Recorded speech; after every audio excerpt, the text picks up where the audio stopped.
Halo, halo, halo, ada topik apa nih? Biasanya Cia tuh tanya-tanya tuh. Mau tanya apa sih? Guys, aku mau tanya, Apa? kalian tahu nggak penyakit HIV atau AIDS? Tahu-tahu, kenapa, Ci? Penyakitnya bahaya nggak sih? Ya kalau dibilang bahaya sih enggak ya. Cuman kita harus waspada aja, soalnya penyakit HIV atau AIDS menular bukan dari air liur atau sebagainya, tapi dari jarum suntik yang nggak steril dari ibu ke bayi dalam proses mengandung dan juga melalui hubungan seksual tanpa alat pengaman. Terus kalau ada orang yang udah terkena HIV atau AIDS itu bisa sembuh nggak sih? Orang yang terkena HIV nggak bisa sembuh, tapi dengan minum obat antiretroviral setiap hari seumur hidup, mungkin infeksi bisa dikendalikan. Bisa juga dengan olahraga kecil-kecilan di rumah agar terhindar juga dengan penyakit-penyakit yang tidak bisa sembuh.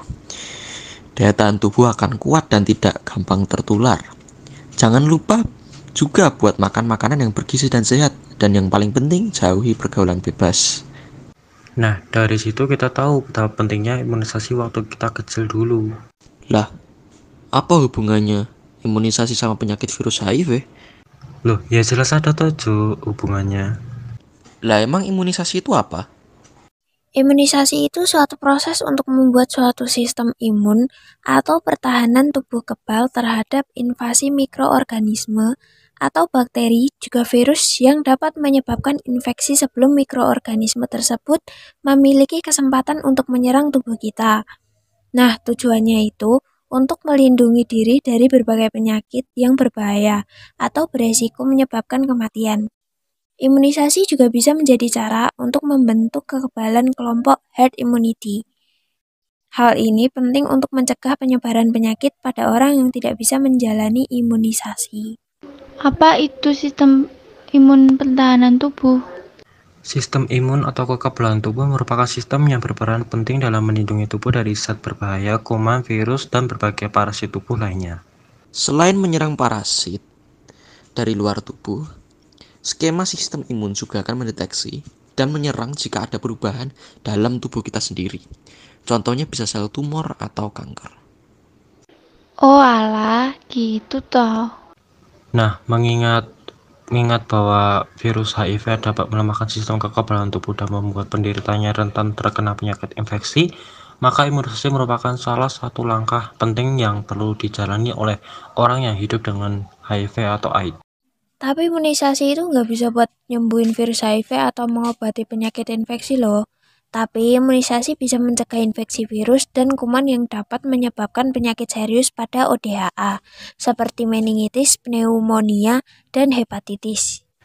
Nah, imunisasi itu banyak jenisnya, ada BCG, hepatitis B, polio, DPT, dan campak. Betul tuh, vaksin BCG atau Bacillus calmette-guerin dapat diberikan sejak lahir. Bertujuan untuk memberikan kekebalan tubuh terhadap penyakit tuberkulosis atau TBC. Terus, vaksin hepatitis B yang pertama harus diberikan dalam waktu 12 jam setelah bayi lahir, kemudian dilanjutkan pada umur 1 bulan dan 3 hingga 6 bulan. Jarak antara dua imunisasi hepatitis B minimal 4 minggu. Imunisasi ini untuk mencegah penyakit hepatitis B. Nah, kalau yang polio, DPT, sama campak itu aku kurang tahu ya.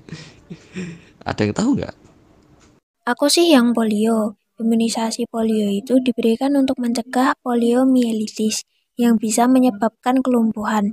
Terus, vaksin DPT adalah vaksin kombinasi untuk mencegah penyakit difteri, pertusis atau batuk rejan, dan tetanus.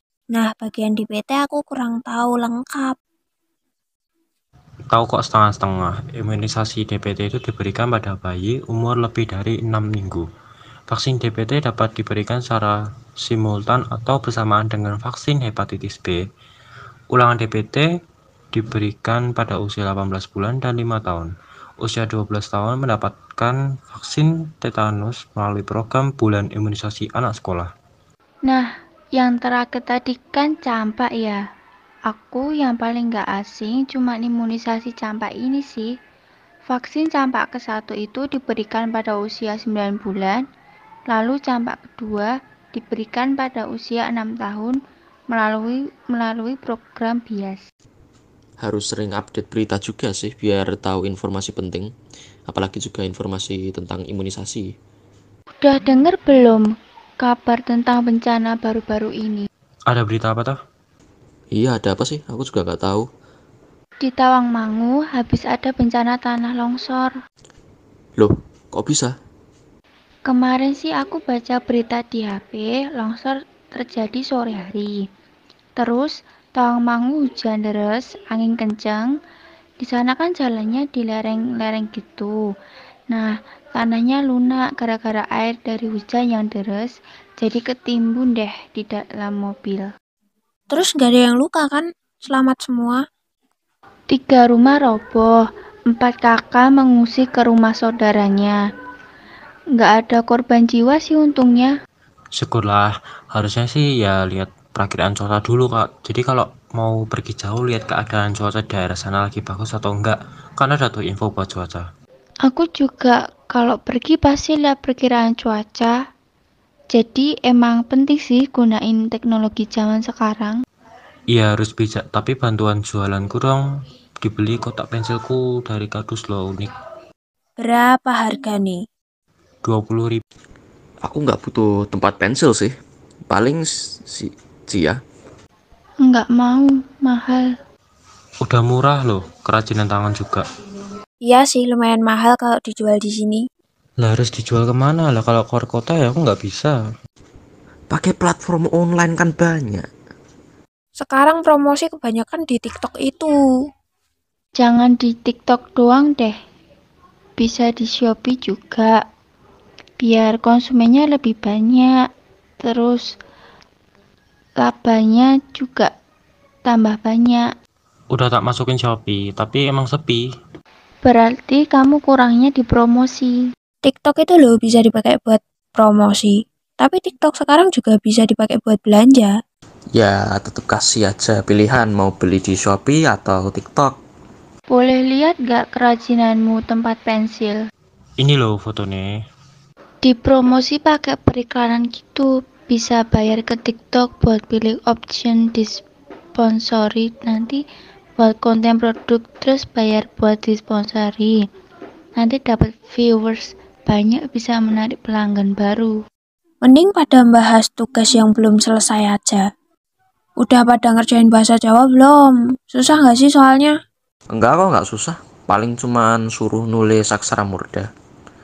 Download aja aplikasinya yang di Play Store itu. Nggak ada, dulu pernah nyari. Punya HP kan? Ya pasti semua orang punya.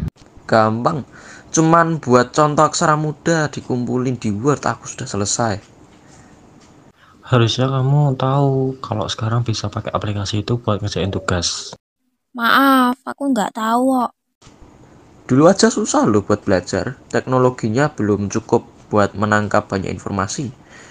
Dan dulu semuanya harus berpikir keras untuk bisa menemukan cara belajar yang baik. Kalau sekarang kan ada HP, kita bisa buka YouTube buat video belajar, terus Google untuk mencari materi, dan lain sebagainya. Iya loh Dit, harus bisa manfaatin teknologi sekarang yang udah maju buat belajar. Dulu biar semua masyarakat tahu kalau ada gagasan dari tokoh harus dikampanyekan. Kalau sekarang kan kita cuma lihat berita di internet bisa langsung tahu. Budi Utomo, organisasi yang dulu keliling ke kota-kota besar di Jawa buat mengampanyekan gagasan tentang bantuan dana buat pelajar pribumi berprestasi yang nggak mampu sekolah. Dan cuma teknologi seadanya juga mereka para tokoh bapak-bapak organisasi bangsa bisa mampu nyatuin seluruh rakyat dengan mendirikan sebuah organisasi. Dan para tokoh bangsa bisa menyatukan langkah untuk bersatu padu mendirikan berbagai organisasi pergerakan untuk mencapai satu tujuan, yaitu kemerdekaan.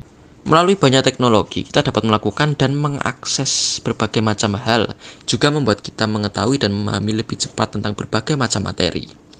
Ilmu yang sebelumnya hanya terdapat di dalam buku yang harus dibeli dalam jangkauan yang terbatas sekarang dapat kita akses melalui berbagai macam aplikasi. Kamu mau tanya tentang gelombang kan? Nih aku jelasin yang aku temuin dari internet. Tanpa kita sadari, kegiatan sehari-hari kita dipenuhi dengan banyak gerakan sederhana yang memerlukan pengetahuan mengenali ilmu gelombang. Misalnya memainkan gitar, bagaimana gitar tersebut berbunyi, atau di saat kita melemparkan batu di atas air yang menyebabkan air tersebut bergelombang, dan sebagainya. Hal-hal tersebut merupakan ciri-ciri gelombang stasioner dan gelombang berjalan. Lengkap juga ya, kalau kayak gitu boleh nih aku coba browsing aja materi di internet. Materi sih banyak di internet ya, tapi kalau tugas numpuk ya banyak juga, tetap stres. Jangan sampai stres lah, nanti bisa jadi depresi juga loh. Bahaya juga depresi gara-gara tugas sekolah. Banyak kan depresi gara-gara sekolah, kayak di Korea itu banyak juga yang depresi gara-gara sekolah, karena mereka kayak dituntut banget buat pintar. Sampai-sampai ada yang bunuh diri juga loh. Catatan tahun 2012 itu siswa Korea Selatan bunuh diri sepanjang tahun sebanyak 139 siswa. Bersyukur kita di Indonesia, sistemnya berbeda, tapi juga beda perkembangannya. Walaupun kita juga agak depresi karena tugas, tapi jangan sampai ngelakuin hal yang gak masuk akal kayak bunuh diri. Kita masih punya tujuan juga di kedepannya, Tuhan masih sayang sama kita. Gak merasa mau bunuh diri, tapi cuma capek aja sih. Tuhan kasih ujian banyak itu karena Dia tahu yang terbaik buat kita dan buat masa depan kita. Semoga saja kita dikasih kekuatan buat jalan ini semua. Semangat saja nugasnya sama sekolah. Kalau mau usaha atau sabar pasti ada hasilnya. Repot juga ya kalau stres, tapi ya mau gimana lagi. Oh iya, sekalian aja deh, aku mau nyari materi tentang literasi asam basa. Bantuin dong, capek soalnya. Mau nyari tentang apa emang? Cara ngelakuin literasi. Nih, aku udah cariin. Sebenarnya ini berupa teks prosedur, jadi lebih mudah dipahami. Cuman ini pakai bahasa Inggris, ya nanti bisa tinggal di translate. Makasih ya, cowok. Oh iya, sampai sini aja podcast kami. Terima kasih sudah menonton sampai akhir. Sampai jumpa, bertemu lagi 365 juta hari lagi.